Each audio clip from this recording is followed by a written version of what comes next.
મિત્રો જમવાનું બની ગયું જો બાજીના રોટલા, રીંગણ બટાકાનું શાક અને રાતની ખીચડી એ તેલ નાખીને શેકી કાઢી. તો આજનું મિત્રો જમવાનું મારું તૈયાર.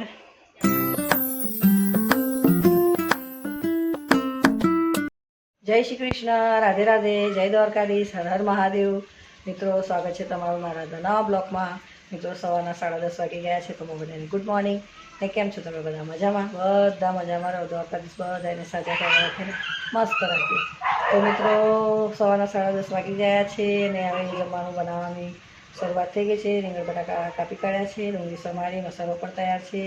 તો મિત્રો ચેનલ પર ના હોય તો સબસ્ક્રાઈબ કરજો અને વિડીયો સારી લાગે તો લાઈક કરજો. ચાલો બન્યા રહેજો વિડીયોમાં. તેલ ગરમ કરવા મૂકી દીધું છે. ડુંગળી સમારી કાઢી, રીંગણ બટાટા કાપી કાઢ્યા અને મસ્ત બધો મસાલો વાટીને તૈયાર કરી દીધો છે.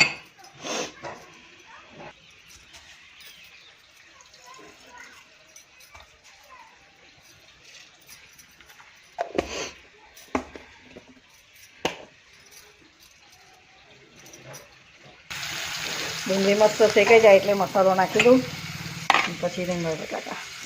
તો ગરમા ગરમ રીંગણ બટાકાનું શાક અને બાજરીના રોટલા. મિત્રો આજે તવામાં મેં જે શેક્યું છે ને આ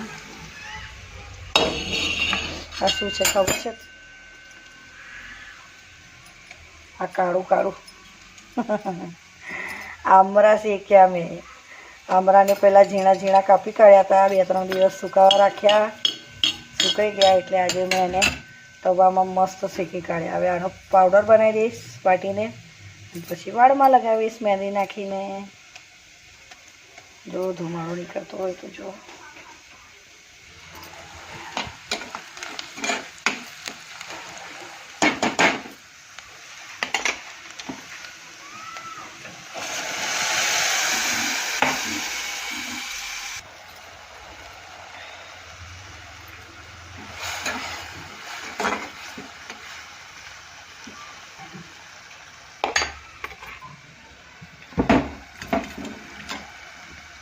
જો મિક્સરમાં આજ કચરો વાટી કાઢ્યો.